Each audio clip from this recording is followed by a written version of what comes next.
Bienvenidos chiquillos, hoy día a nuestra segunda clase de fotografía de productos. Tenemos poca asistencia hoy día, eh, idealmente tengamos más conectados para comenzar la clase, pero bueno, acá va a quedar el contenido para que todos los que nos vean también puedan utilizar los conceptos que vamos a ver hoy día para crear sus análisis de mercados, ¿ya? Em, Hoy día vamos a conversar un poco, ya cada uno seleccionó la plataforma, ¿cierto?, que va a analizar. La idea era poder seleccionar una plataforma de una empresa, ¿cierto?, para analizar cómo se presenta el producto en fotografía, analizar una página de una multitienda, también analizar cómo se presentan los productos allí, una página también de un marketplace, que son, por ejemplo, eBay, Amazon, todos estos portales de venta de productos, cómo se muestra ahí también la imagen, y también redes sociales, ¿ya? Cómo se presentan ahí los productos. Podemos encontrar a lo mejor que en distintos de estos tipos de mercados, ¿cierto? O páginas, tenemos presentaciones de productos a lo mejor más detalladas, con más fotos, con menos posibilidades de fotos, otras con fotografía de producto en uso.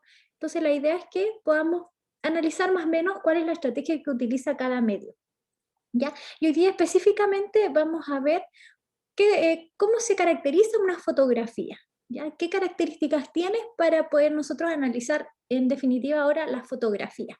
Así que les voy a compartir nuestro ADECA. Aquí hoy día en nuestra clase número 2, aquí unidad 1, nuestra clase número 2, hoy día vamos a estar viendo composición e iluminación. Tenemos el recurso de iluminación, que es un PowerPoint, y en composición van a encontrar que hay un pequeño video que es para su revisión asincrónica. Ustedes lo ven más tarde, ¿cierto? Como para aclarar un poco más los conceptos, para profundizar y ampliar un poco más el conocimiento. Recuerden que siempre acá en la clase nosotros explicábamos algunas cosas, ¿cierto? Pero más allá también hay más información. Entonces la idea es poder revisar este video, que es de 7 minutos, y es muy interesante y fundamenta un poco de dónde viene todo esto de las composiciones, ¿ya? Y su relación con la matemática, la naturaleza, etcétera, ¿ya? Y sus posibilidades para la composición. Así que se los dejo ahí para que ustedes lo vean, es interesante, y está el recurso de composición que vamos a ver hoy día también.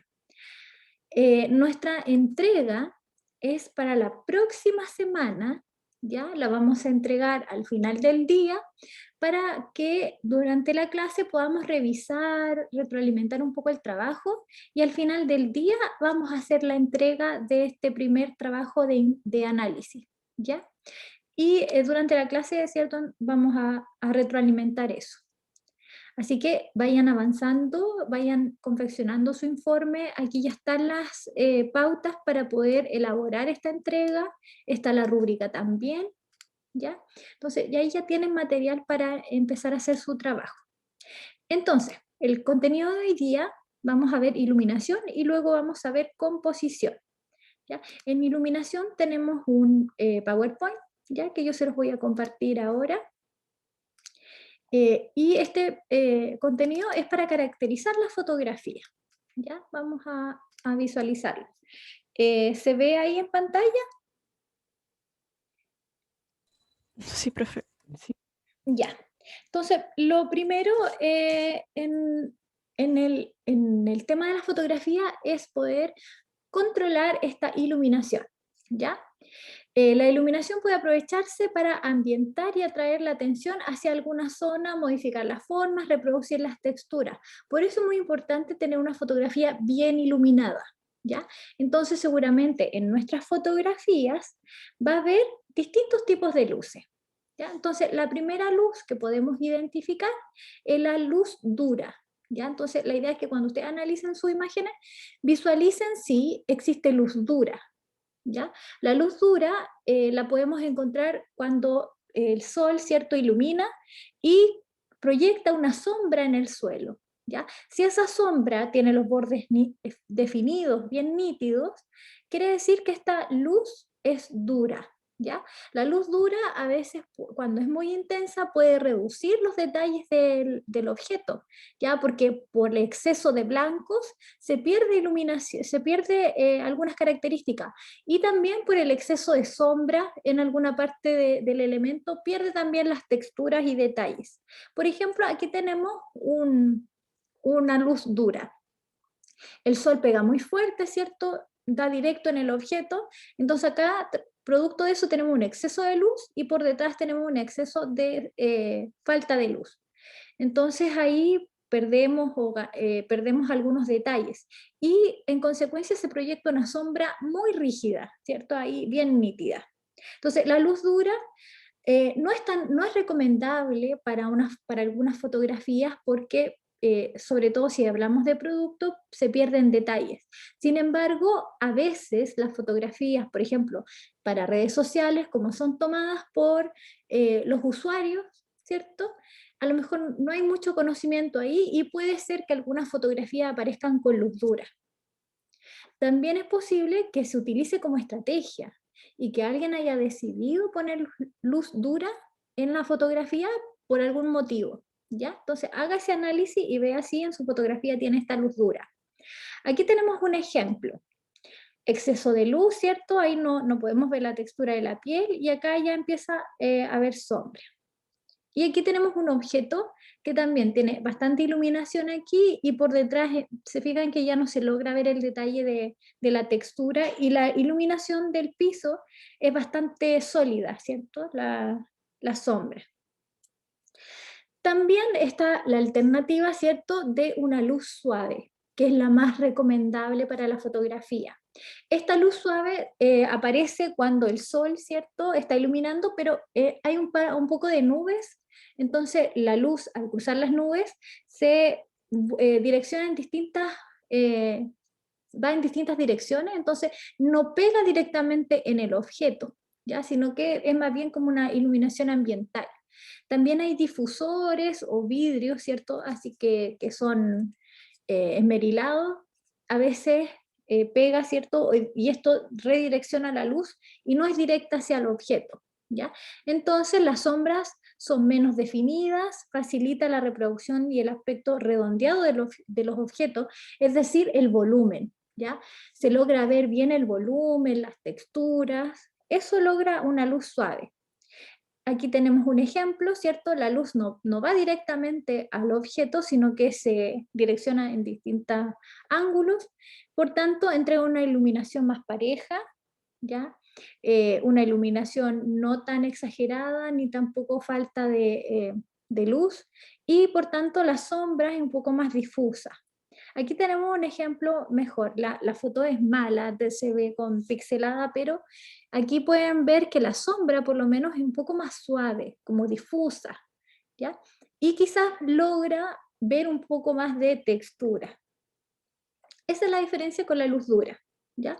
En general, la luz suave es la que más se utiliza para toda la presentación de productos, ¿ya?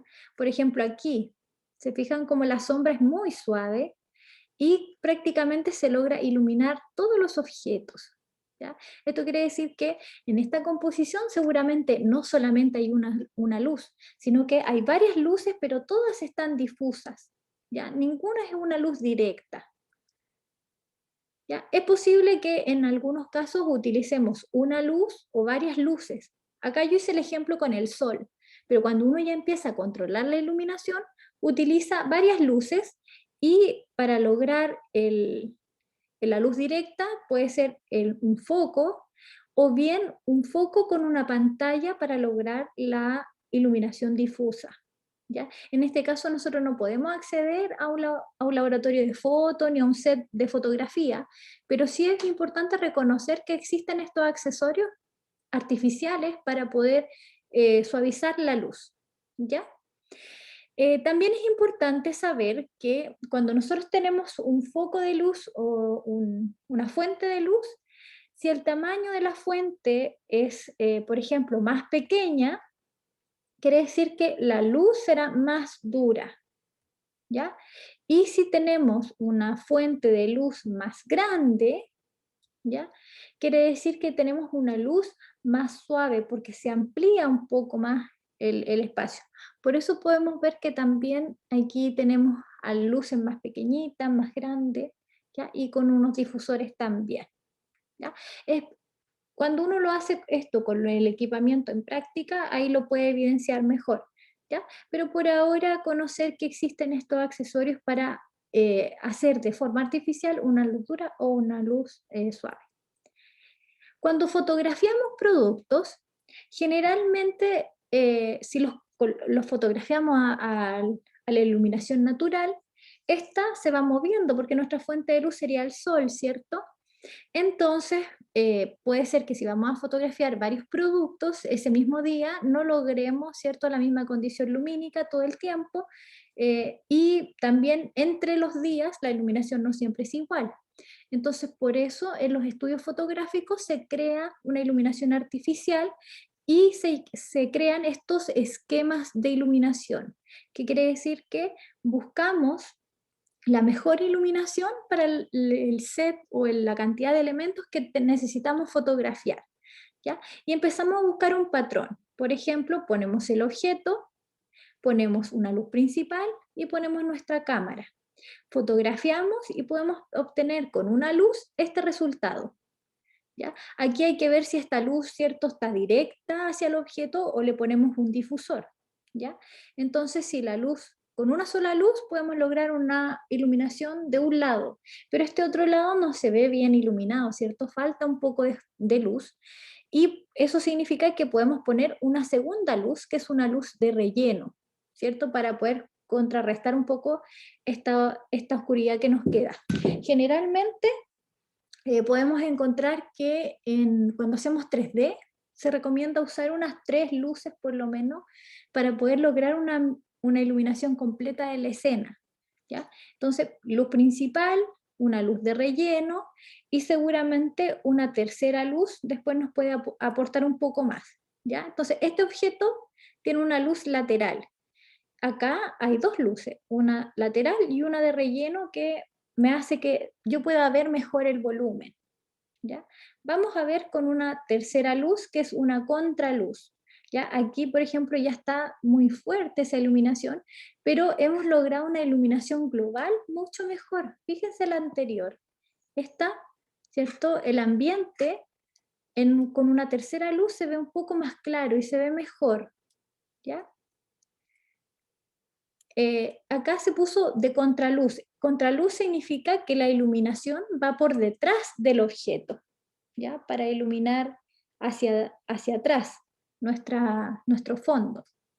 Por tanto, ahí tenemos el ejemplo, este puede ser iluminación natural o artificial.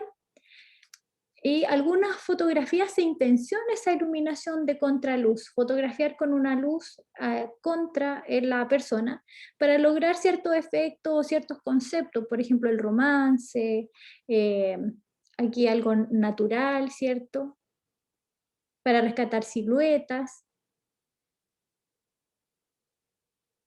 Aquí también, por ejemplo, con una persona es como para iluminar algunas cosas y despegar un poco el personaje del fondo a través de una iluminación a contraluz. Entonces, la iluminación a contraluz generalmente es muy controlada, nunca es directa, porque si no pegaría, ¿cierto?, el sol directo y no veríamos la escena. Sería imposible fotografiarlo.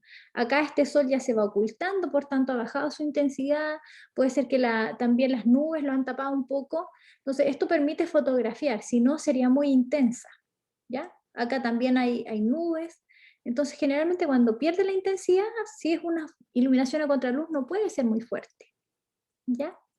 Entonces acá a veces no tenemos, ¿cierto?, todas las iluminaciones que necesitamos y podemos recurrir al flash, ¿ya? Con el flash podemos crear esta iluminación instantánea para poder fotografiar mejor, ¿ya? Entonces, por ejemplo, aquí tenemos una fotografía tomada a contraluz, porque la luz está atrás, ¿cierto?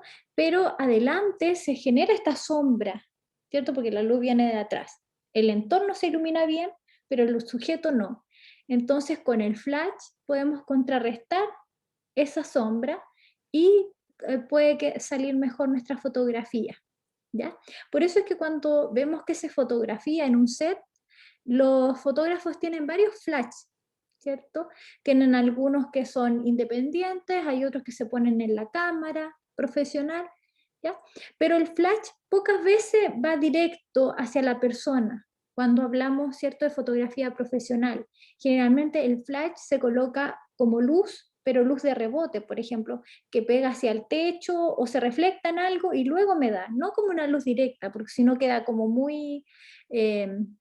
las sombras, ¿cierto?, hacen perder detalles, quedan en exceso de iluminación.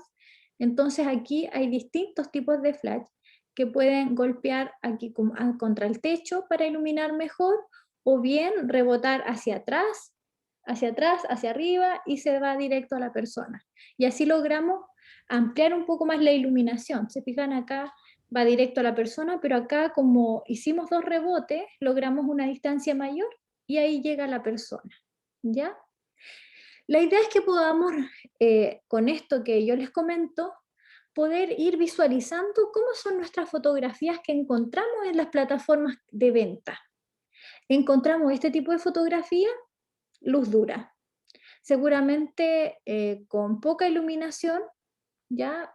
Puede ser que hayas utilizado un flash a lo mejor para fotografiar, porque se nota que hay una luz intensa de frente, entonces seguramente puede ser o una luz o bien acompañó con flash, ¿ya? En cambio acá vemos que hay un mejor control de la luz, ¿cierto? Tiene luz suave, no se ve una sombra, así que seguramente es posible que tenga más fuentes de iluminación, o bien el flash no le da directo, ¿ya? Esta es una mejor fotografía que esta, ¿ya? Porque el producto es el que resalta y no la sombra. Se fijan que acá la sombra toma mucha importancia. Y aparte hemos perdido algunas texturas aquí, aquí. En cambio acá se ve mucho mejor, ¿ya? Entonces la idea es poder identificar a veces cuántas luces tiene nuestro objeto. Si volvemos a este ejemplo, voy a mostrar este. Es posible, al reflexionar, pensar que existe una luz desde este lado, otra quizás desde acá y quizás otra desde arriba, ¿cierto? Porque acá yo logro ver lo que hay. Entonces eso quiere decir que hay una luz arriba que me está ayudando a poder ver todos los detalles. Si no se ven, se vería más, ¿cierto?, más oscuro, no podríamos ver este volumen. Y aparte la sombra, se fijan, está muy suave, es una luz suave también, y seguramente desde arriba pusieron una luz porque la sombra se proyecta acá abajo, ¿ya? Entonces, hacer esas reflexiones. Si usted encontró este tipo de foto así, que está un poco iluminada, seguramente solo tiene una, ¿ya? Reflexionar sobre las fotografías que vamos encontrando en los medios que vamos a analizar. Otra reflexión que tenemos que hacer sobre la fotografía es la temperatura. Podemos tener la misma fotografía en temperaturas distintas. Por ejemplo, esta es una temperatura más fría y podemos reconocer colores que están más relacionados con el blanco, el azul. En cambio, una fotografía más cálida o con temperatura más cálida, podemos encontrar algunos colores como amarillos, café, ¿cierto? Como más cálidos. Este principio también lo siguen las ampolletas que compramos para nuestras casas. Si ustedes se fijan, hay bombillos que dicen luz fría o luz cálida, ¿ya? Entonces la cálida tiene tintes como de color amarillo, y la otra tiene algunas reflexiones, ¿cierto?, de color azul. Y cuando la fotografía no está ni tan azul ni tan amarilla, quiere decir que tenemos una fotografía neutra, ¿ya? Entonces, ahí reflexionemos cuáles son las características de nuestra fotografía respecto a su temperatura. Y esto tiene que ver directamente con el tipo de iluminación que tenemos. Y también tiene que ver con la frecuencia, ¿cierto?, de onda que tenemos de reflexión de la luz. Vamos a hablar aquí un poquito sobre cuando uno tiene una cámara profesional, pero también es posible encontrarlo en nuestros celulares. Estos iconos que tenemos acá indican los tipos de luces que aparecen cuando nosotros fotografiamos. Por ejemplo, cuando estamos en un día de sol, cuando estamos bajo sombra, cuando estamos con un día nublado, cuando tenemos luz artificial de bombillo, de estos antiguos, ¿cierto? Que eran como solamente cálidos, cuando tenemos tubos fluorescentes o estas luces que tenemos ahora, ¿cierto? Más económicas que a veces tienden a ser frías o cálidas, depende de lo que escojamos, si necesitamos flash, ¿ya? Y acá hay una cosa que se llama balance de blancos, y el blanco quiere decir esto, si es cálido o neutro o frío, ¿ya? El balance. Entonces, cuando nosotros vamos a fotografiar, tenemos que ver qué condiciones del día tenemos. Si hoy día está, por ejemplo, si yo tomo una fotografía que tiene, por ejemplo, está bajo sombra, entonces si yo tomo la fotografía sin la configuración, me va a aparecer un color, ¿cierto? Como azules. Eso quiere decir que una temperatura, ¿cierto? Fría. Pero si yo configuro el ítem sombra, ¿cierto? Seguramente me va a aparecer y él solo va a corregir este balance de blancos y me lo va a llevar a un día normal, a una foto neutra, ¿ya? Lo mismo pasa con el nublado. Si el día está nublado, seguramente igual vamos a tener un poco de tonos fríos. Y si yo le coloco esa configuración, voy a volver a un día normal, ¿ya? El flash también puede hacer que se vea un poco de colores fríos, ¿ya? Entonces ahí tenemos esas distintas configuraciones. Aquí están, ¿cierto? Aquí se explica un poco lo mismo que ya le había comentado. Por ejemplo, aquí cuando uno no sabe, no sé bien, el día no está tan nublado, parece que a rato está medio despejado, no sé configurarlo, mejor lo dejo en automático y la cámara se dedica a configurar la mejor forma que él encuentra para poder tomar la fotografía, ¿ya? Este modo se utiliza cuando no hay ningún modo predominante, no hay sombra, no está tan nublado, no estoy en una luz de día, sino que es luz, más o menos ya es tarde, no tengo luces de tubo fluorescente, etcétera, entonces configuro automático, ¿ya? Y una foto en automático me hace que yo pueda tener una fotografía eh, mejor. ¿Qué quiere decir? Por ejemplo, si tomo una luz día, estoy en un día de playa, ¿cierto? Está bien iluminado y quiero tomar la foto. Si yo tomo la foto sin configurarlo, ¿cierto? Me va a quedar una fotografía con sombras un poco duras, a lo mejor el color va a quedar más desteñido porque el sol está muy fuerte, entonces le quita fuerza al color. Puede ser también que pierda algunos detalles. Entonces, cuando yo configuro luz de día, es posible que tenga una mejor fotografía, que pueda recuperar un poco más esos colores y esos detalles, ¿ya? Entonces, siempre es importante configurarlo, ¿ya? En nuestro celular, por ejemplo, hay algunos, ahora ya de última generación, que traen estos detalles, ¿ya?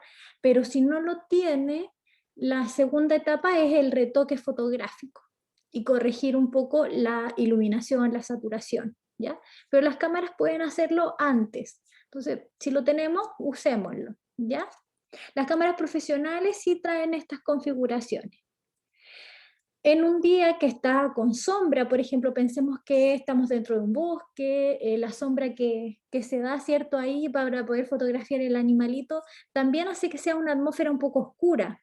Entonces, si configuramos este espacio, permite recuperar algunos colores naturales, ¿ya? Aquí tenemos un ajuste, ¿cierto? Sin ajuste de blanco, entonces así se toma tal cual la fotografía. Pero si le ponemos ahí que estamos bajo sombra, la cámara automáticamente corrige un poco y satura un poco más los colores y minimiza las sombras duras, ¿ya? Le quita un poco de dureza a la sombra. Ya aquí se nota ahí en ese ejemplo. Ahora el día nublado, ¿cierto? Donde tenemos estas nubes que dispersan la iluminación, también puede perder un poco de color, ¿cierto? De saturación. Entonces si ajustamos, fíjense cómo el color también queda mucho más vivo, ¿cierto?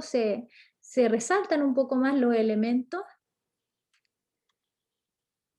en un día que tenemos esta es la ampolleta antigua, no sé si la recuerdan, que tenía, ¿cierto? Daba como una luz amarilla. Entonces, si tenemos exceso de ese tipo de luces, la fotografía obviamente nos va a quedar con una temperatura más cálida, ¿ya? Entonces, con esta configuración podemos configurar nuestras fotografías a que sean más neutras. A veces a veces uno tiene como estratégicamente quiere lograr este tipo de fotografías como más cálidas, sobre todo cuando hablamos de cosas antiguas, cuando hablamos también de cosas artesanales, a veces uno quiere lograr estos tintes amarillos, entonces quizás sí la podría tomar sin la configuración de blanco, pero si no, la coloco ahí, ¿cierto? Y logro una foto más neutra.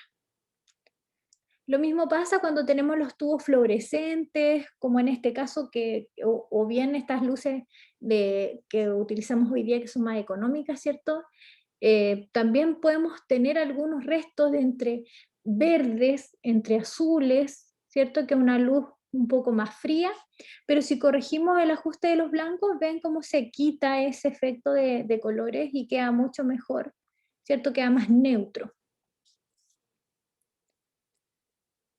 Y el flash también, en algunos casos podemos utilizarlo, pero hay que cuidar ahí el flash porque a veces hace que esta iluminación que llega de golpe genere una sombra un poco brusca acá atrás y también puede exagerar, ¿cierto?, algunos colores. A veces cuando toman con flash eh, los deja, los deja un poco más fuertes algunos y otros los deja más apagados, ¿ya? Sobre todo cuando es un flash frontal, ¿cierto? A veces quedan como queda como extraño el color, ¿ya? Se pierde, si ustedes se fijan, aquí se potenció ese color y quedó un poco más coloradito el niño, y acá está como un color de piel más natural, ¿ya? Entonces el flash hasta por ahí más o menos eh, se utiliza. Bueno, vamos a ver aquí que tomando una misma escena con distintos ajustes de blanco tenemos distintos efectos, ¿ya? Por ejemplo, si a esta fotografía nosotros le aplicamos estos efectos, vamos a encontrar que tenemos distintas temperaturas y sensaciones, ¿ya? A veces el día yo lo configuro con este elemento o con el tubo fluorescente y miren lo que obtengo, una coloración distinta.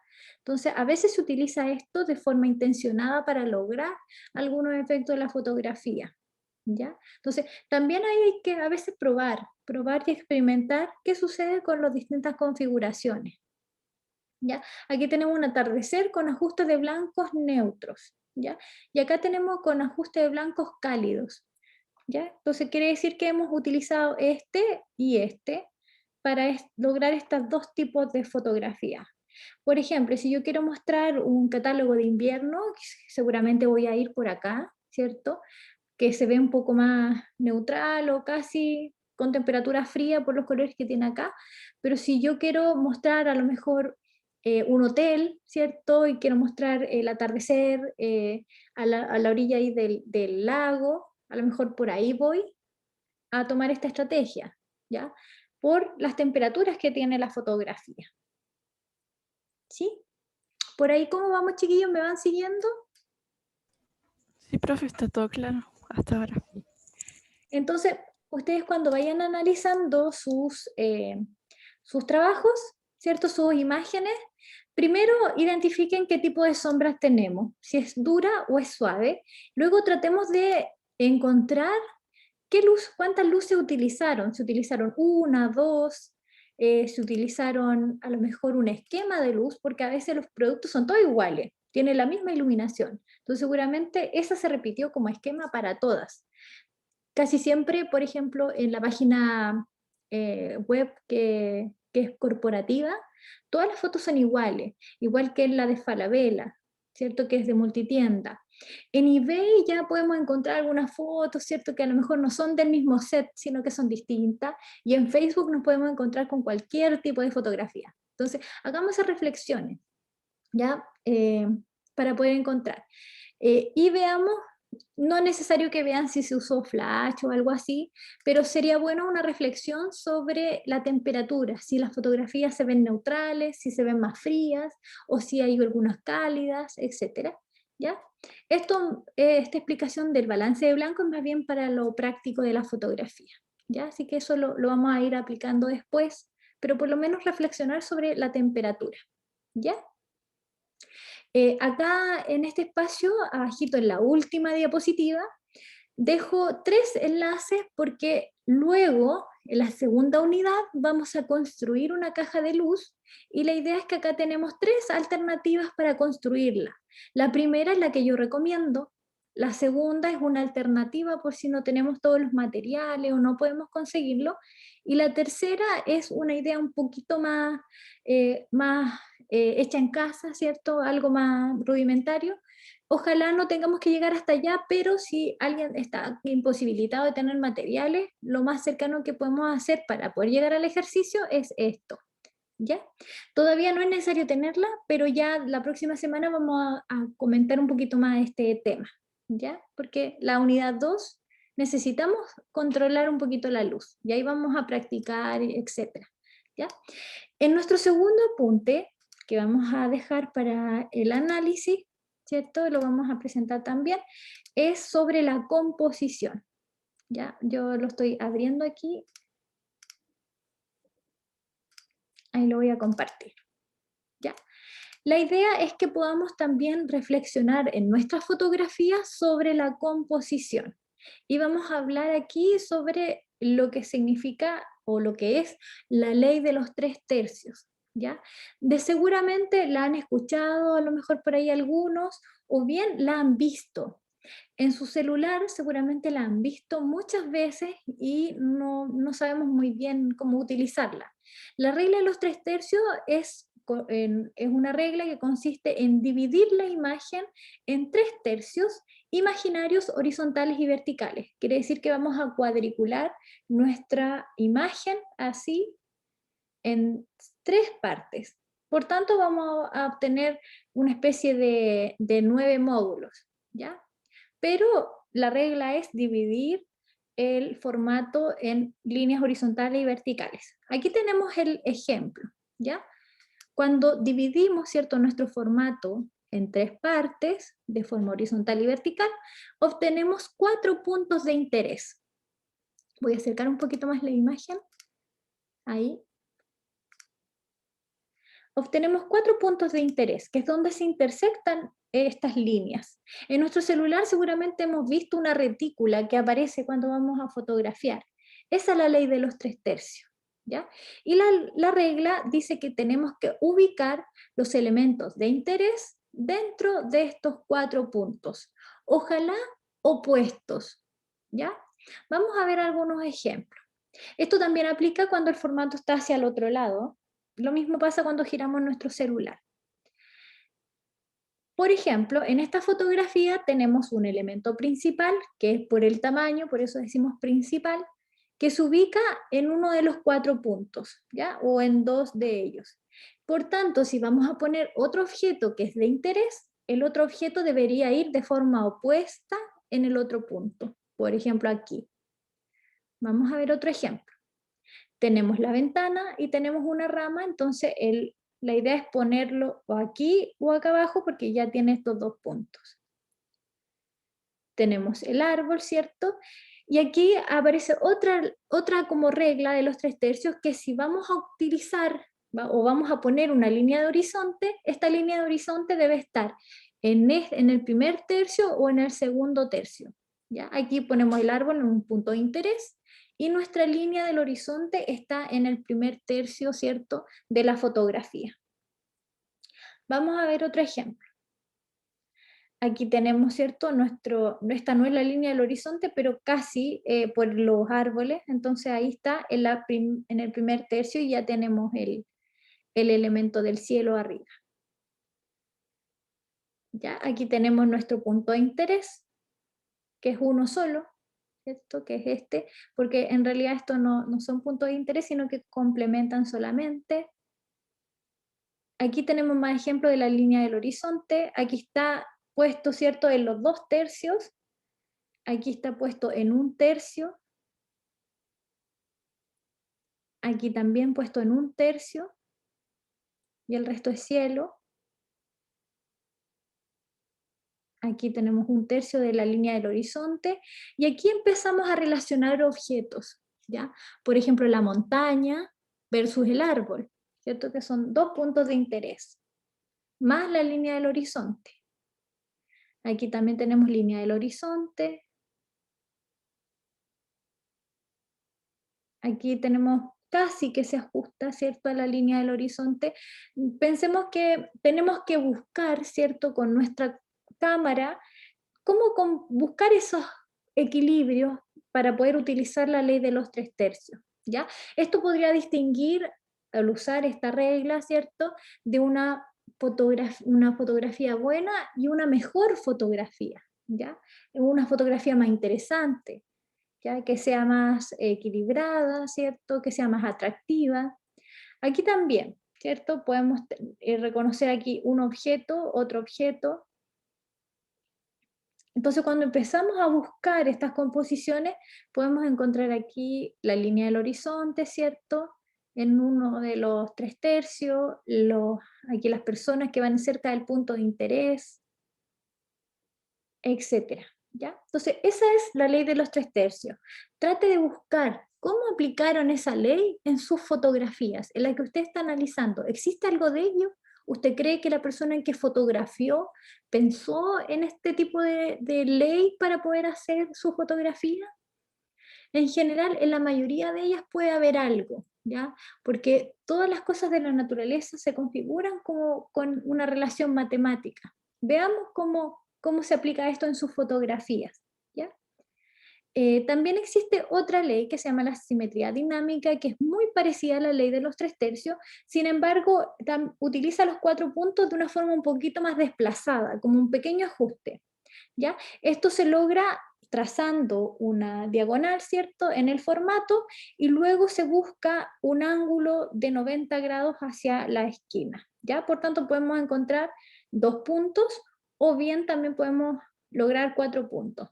Acá tenemos de interés, ¿cierto?, una composición que tiene 2 puntos, ¿ya? Y generalmente uno encuentra este tipo de composiciones como más dinámicas, no tan estructuradas, sino que siempre con diagonales, ¿ya? Por ejemplo, esta fotografía. Y podemos encontrar, ¿cierto?, un ángulo de 90 grados aquí, ahora hacia el otro lado también un ángulo de 90, otro ángulo de 90 y otro ángulo de 90, ¿ya? Y aquí tenemos, bueno, la comparación de, ya empezamos a ver solo ley de 3/3. En el video que yo les dejo de apoyo a este material, está explicado la simetría dinámica en los fundamentos matemáticos, ¿cierto? De composición también. Eh, Aquí todo depende hasta dónde uno es minucioso y quiere transformar sus fotografías con estas leyes, hasta dónde la aplico. Puede que esté muy pensada la composición, ¿ya? Pero aquí ya tenemos una idea de lo que hace simetría dinámica. Volvemos un poco a la ley de los 3/3, que es lo que vamos a aplicar, ¿cierto? Con puntos de interés. También podemos utilizar para componer las perspectivas, ¿cierto? Aquí se fijan cómo están estos elementos versus este otro, que es importante también. Si ponemos este elemento, fíjense cómo tenemos uno ahí y en equilibrio tenemos otro acá. Quizás aquí podría aplicar la ley de simetría dinámica, que desplaza un poquito el punto de interés para poder llegar ahí. Quizás ahí fue esa la ley que se aplicó. Si vamos a componer, ¿cierto? Ubicamos el elemento de interés en uno de los puntos. Si hubiese otro elemento, lo ponemos en este otro lado o acá. La línea del horizonte, los elementos importantes, ahí hay una perspectiva también. Ahí la línea del horizonte en 2/3, etcétera. Acá hay otros recursos que nos ayudan a mejorar la fotografía. Por ejemplo, un encuadre inclinado. Quizás aquí puede aplicar un poco de la composición de simetría dinámica. Cuando uno fotografía, puede girar un poco la cámara en búsqueda de estos encuadres que no son muy comunes de encontrar, ¿ya? Esto nos ayuda a poder potenciar a lo mejor algo en movimiento o entregar una perspectiva que no estamos, no siempre la vemos de esa forma. Entonces, descubrir esas nuevas formas de ver los objetos también es interesante, ¿ya? Por ejemplo, siempre vemos el tren que viene de frente, pero ¿qué pasa si lo vemos de más abajo, ¿cierto? Un poquito más arriba, etcétera. Eso nos puede ayudar a mejorar nuestros encuadres, ¿ya? Aquí la sensación de velocidad, ver el objeto de manera distinta, desde abajo hacia arriba. Todas esas posibilidades nos da el poder tener un encuadre inclinado. Le da un poco más de dinamismo también,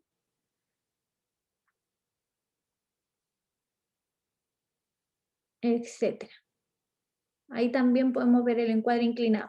Generalmente el encuadre inclinado causa como un impacto, una tensión, a veces también cuando hacemos composiciones en diagonales, algo detrás puede haber, algunos le llaman a esa línea como de, como una especie de, como de tensión, algo va a suceder ahí. Entonces eso se busca en los encuadres inclinados, causar un cambio. ¿Ya? Buscar otros recursos que ayudan a mejorar nuestra fotografía, un enmarcado natural, a veces cuando hacemos composiciones buscamos esos espacios de forma natural que se dan para poder fotografiar algo de manera distinta, por ejemplo, un exterior pero desde el interior,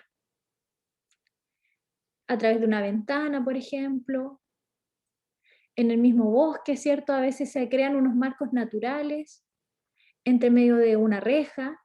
Podemos encontrar ahí también una composición que enmarca, ¿cierto?, un elemento principal. Ahí también tenemos un enmarcado natural.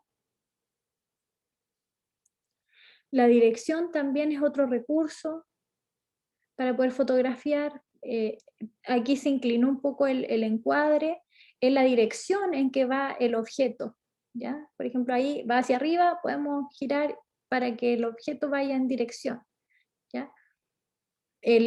La persona también que está fotografiada aquí va en una dirección, ¿cierto? Eso también me indica que va hacia allá. Con la dirección uno puede mirar, ¿cierto? El usuario mira la fotografía y con la dirección hacia donde apunta la persona, o en este caso el pajarito, me ayuda a recorrer el encuadre completo. ¿Ya? Yo lo miro a él y él con su direccionalidad de la vista me genera una atención en este espacio, ¿ya? Ahí pensando en que hay algo aquí imaginario que yo podría interesarme, entonces me hace que todo el tiempo me dé vuelta dentro de la misma fotografía mirándola. ¿Ya? Este mismo perrito, ¿cierto? Él mira hacia allá, entonces con su mirada yo recorro este espacio, porque él me ayuda a direccionar. Aquí los jóvenes también que están fotografiando, ¿cierto? Yo puedo con ellos entender que acá hay algo de interés y por tanto yo también me intereso y miro hacia allá.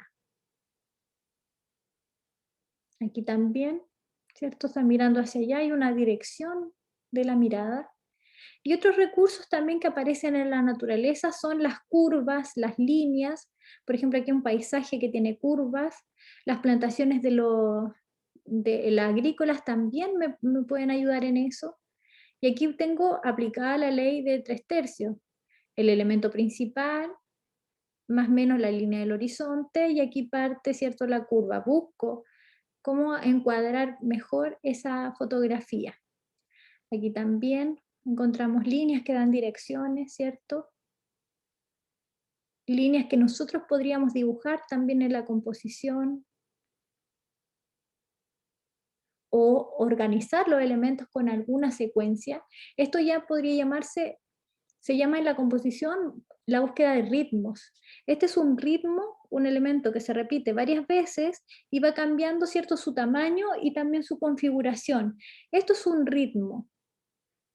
Y en la naturaleza hay distintos ritmos. Por ejemplo, la curva es un ritmo que se puede utilizar para poder componer mejor una fotografía. Las carreteras, ¿cierto? El agua también tiene un ritmo. Las construcciones tienen un ritmo, ¿cierto? Que son curvas, ¿cierto? Aquí también. los puentes, la perspectiva, las líneas convergentes son un ritmo dentro de la composición y ayudan a dirigir la mirada. Busque en sus fotografías si existe algo así.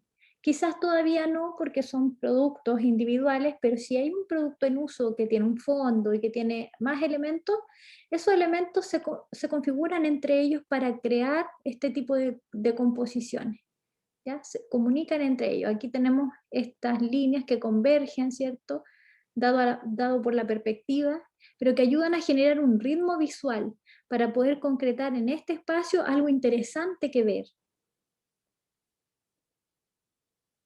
Acá también tenemos, ¿cierto?, una perspectiva, acá tenemos el elemento de interés, la línea del horizonte también, perspectivas.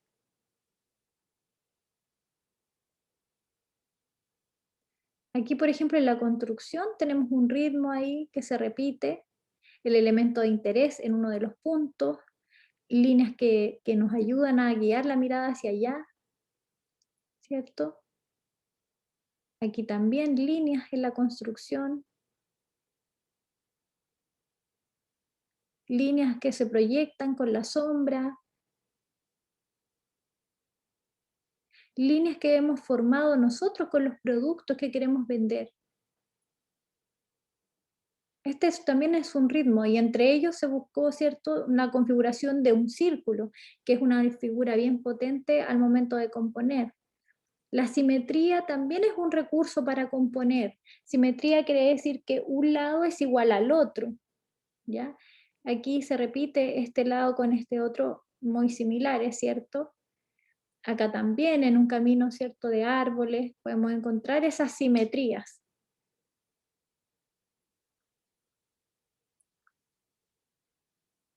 También en el reflejo del agua podemos encontrar la simetría. Lo que está arriba es igual a lo de abajo y también son interesantes, se fijan que ese tipo de fotografías a nosotros nos parecen atractivas igual. Esto. Bien, vamos a ver cuántas imágenes nos quedan también. Ya nos quedan unas poquitas más, necesito explicárselas, así que voy a hacerlo bien rápido. Eh, Eso con la composición, ¿ya? Entonces, cuando ustedes analicen estas composiciones o sus fotografías, traten de ver si es que se aplica algo a la simetría, si utilizaron la ley de 3/3, si utilizaron la simetría dinámica, etc. Ahora, por ejemplo, podemos ver también, pensar dónde el usuario cuando tomó la fotografía puso la cámara. Si la puso, fotografió desde arriba, desde abajo, desde frente, etcétera, eso tiene un nombre. Cuando fotografiamos desde arriba, se llama fotografía cenital. Cuando empezamos a bajar la cámara y fotografiamos en forma como diagonal, es picado. Si es de frente al objeto, normal. Si es de abajo, contrapicado. Y si es del suelo, se llama nadir. Aquí tenemos unos ejemplos. Si en nuestra fotografía la tomaron así de frente, ponemos el ángulo que utiliza mi fotografía es un ángulo normal. Si utilizó una fotografía como desde arriba, ¿cierto?, inclinada, decimos utilizó una fotografía en picado. A veces uno utiliza estos elementos, ¿cierto?, estos ángulos de forma intencionada. Por ejemplo, aquí fíjense cómo la imagen, la figura de Mario, aparece normal. Pero cuando la ponemos desde arriba, pareciera que estuviese así como con unos ojitos como más tiernos, más empequeñecidos. ¿Se fijan? El gatito este con botas, si le tomamos la fotografía de arriba, se ve más pequeñito. Entonces, eso ayuda a intencionar un poco ese mensaje.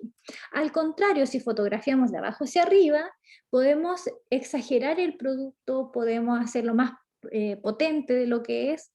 Entonces, por tanto, en algunas fotografía se utiliza intencionalmente para jerarquizar, ¿cierto? Generar más poder, empoderar un poco ahí a los sujetos. Y si lo usamos en el cine, por ejemplo, y tenemos una figura que está sobre nosotros, también le damos un poco más de poder, ¿cierto? Al sujeto que aparece en la imagen. Si fotografiamos desde arriba, ¿cierto? Eso quiere decir que vemos aquí nuestra cabeza desde arriba, se llama cenital. Generalmente uno lo puede ver en el cine, por ejemplo, cuando muestran la ciudad y la muestran desde arriba los edificios. Ya eso es para mostrar una globalidad. Pero en nuestro caso, la vista cenital nos ayudaría, por ejemplo, a ver lo que hay dentro de un producto, de una canasta, por ejemplo, en un plato de comida, porque esa es una fotografía desde arriba. ¿Ya? Esa sería una vista cenital, como aquí, por ejemplo. ¿Ya? Porque aquí estamos viendo lo que hay sobre el objeto, que es el plato. ¿Ya? Y la vista nadir se utiliza desde el piso hacia arriba. También aquí en los edificios, ¿cierto? Para mostrar algo grande, ¿cierto? Para contextualizar algo que pasa, se podría utilizar el ángulo nadir, ¿ya? Eh, También podemos pensar en los planos que se utilizan, qué es lo que aparece en la cámara, ¿ya? Los ángulos es la posición de la cámara, sin embargo, los planos hacen relación a lo que aparece dentro del marquito de la cámara, ¿ya? Eso quiere decir que tenemos distintos tipos de planos. Por ejemplo, un plano general abarca todos los elementos de la escena, incluso el fondo, y aparece todo lo que hay, aparece el sujeto y aparece el contexto, ¿ya? Generalmente esta fotografía se utiliza para el producto en uso, ¿ya? Donde aparece la persona usando el producto o en la cocina, etc. Aquí no hay que confundirse en que cuando decimos, por ejemplo, esto está enfocado en las personas, cuando aparece la persona en la escena o en la imagen. Pero, por ejemplo, si hablamos del producto, entendamos que el producto puede ser una parte de, ¿ya? En este caso, el producto sale completo en el plano general. Sin embargo, cuando hablamos, aquí tenemos una foto de una persona en plano general. Aquí tenemos unas personas también en un plano general. Aquí tenemos otro plano general. El plano americano es un plano más cerrado. Aparece en proporción 3/4 del objeto. ¿Ya? Es un plano que se llama americano porque apareció en las películas de vaqueros, ¿cierto? Y era por la necesidad de que aparezcan las armas que ellos tenían en sus muslos. Entonces ahí se popularizó en ese tipo de películas. ¿Ya? Aquí tenemos un ejemplo de plano americano, aparece más o menos un 3/4 del producto, ya no aparece completo. Otro ejemplo del plano americano. En las películas uno puede encontrar siempre de este tipo de planos. Un plano medio es más o menos como de la cintura hacia arriba, ¿ya? Pensando en la figura. Podríamos pensar en la mitad del objeto, una cosa así. ¿Ya? Entonces aquí tenemos plano medio, ¿cierto? De la cintura hacia arriba. Primer plano es un plano más cerrado, ¿cierto? Abarca parte de los hombros a lo mejor y el rostro. ¿Ya? Entonces esto ya es un acercamiento ya al producto. Aquí tenemos una foto en primer plano, ¿cierto? Parte de los hombros y la cabeza. Tenemos también, la idea aquí, por ejemplo, si tenemos un plano más cerrado, es poder enfatizar alguna emoción o algo, alguna característica, un volumen, un detalle del objeto, ¿ya? Y acá finalmente tenemos el plano detalle, que es un pedacito del objeto, y la idea es poder mostrar a lo mejor detalles que pasan desapercibidos, por ejemplo, las texturas, el volumen, a lo mejor, si yo, por ejemplo, mostrara este celular, lo que mostraría es ese detalle de ahí, por ejemplo, en un plano detalle, o bien más adentro ahí trataría de mostrar qué es lo que hay dentro de estos hoyitos. Ese podría ser un plano detalle, ¿ya? Un primer plano quizás podría ser mostrar una parte del objeto, a lo mejor puede ser por ahí un primer plano y un plano de detalle mucho más cerca para poder ver el volumen, ¿ya? Entonces la idea es tratar de trasladar estos conceptos a su fotografía. Piense usted qué ángulo pusieron la cámara, más o menos qué plano utilizaron para poder crear estas imágenes, ¿ya? Los planos detalles se enfocan en pedacitos, detalles de la foto, por eso se llama detalle. Por ejemplo, resaltar el ojo ahí de un cachorrito, ¿cierto? Nos podemos acercar a ese espacio, un espacio que pensemos que el usuario no tiene acceso. Cuando el usuario ve la fotografía, no puede tomar el producto ni verlo, sino que a través de la fotografía se comunica. Entonces el plano detalle es como casi la vista que nosotros tenemos a esta distancia del objeto, para poder ver el detalle de la textura del parlante, lo que hay dentro de los botones, ¿cierto? todos los detalles pequeñitos que por un plano general o un plano medio no podríamos ver, ¿ya? Entonces, importante analizar un poco la composición, ver dónde están los tipos de ángulo, ¿cierto? Dónde puse la cámara, y también ver el plano que utilicé en mi fotografía. Ya, eso es, chiquillos, esos son los conceptos. Está todo el material en ADECA. La idea es que ya lo confeccionen la próxima semana en nuestra clase que tenemos. Vamos a revisar este trabajo, revisar las dudas que tengan de este análisis, y al final del día, la próxima semana, se va a entregar este trabajo, que es un informe. Este informe vale el 40% de nuestra nota. Ya no es tanto tiempo para realizarlo, sino que depende más del análisis y la profundidad que ustedes hagan, ya cierto de él. ¿Ya? Es bastante trabajo, así que yo les sugiero que comiencen con tiempo, lo vemos la próxima semana y entregamos al final del día. No es difícil, pero hay que analizar bastantes conceptos, ¿ya? Así que eso, dudas, preguntas. Tengo una pregunta sobre el trabajo. ¿Ya? Lo que pasa Sí, es que yo ya elegí mi producto. ¿ya? Son unos lentes Moscot, pero en la parte de multitienda no sé si puede servir una óptica. Lo que pasa es que la óptica, bueno, sí, igual podría ser, sí, porque la óptica vende distintos tipos de lentes, ¿cierto? Claro, y de distintas marcas. Y de distintas marcas, entonces cumple como una multitienda, no es una transnacional, pero sí vende distintos productos, y esa es la idea, porque puede ser que en el sitio web corporativo nosotros, ¿cierto?, podemos poner todas las fotos que queramos, pero cuando estamos en una multitienda tenemos un límite, porque igual ellos venden otros productos más, entonces tenemos que elegir, a lo mejor nos dan la posibilidad de 3 fotos nomás, entonces ahí o yo ocupo otro criterio, o bien pongo las mismas fotos que tengo en la corporativa, o creo otras fotos. Entonces ahí es el análisis. Sí, serviría para Ya, este trabajo. eso nomás, profe.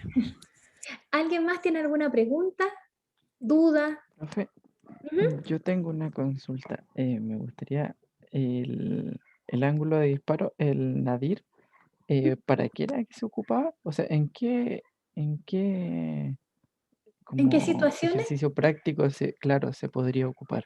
Por ejemplo, se podría ocupar a veces cuando uno utiliza, a ver, por ejemplo, cuando fotografiamos una zapatilla o algo que tiene una textura por abajo, ¿cierto?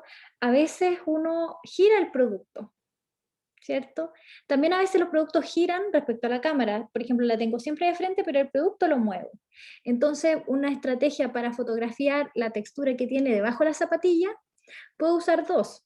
O bien pongo la zapatilla como girada, ¿cierto? Como de ladito y muestro la textura.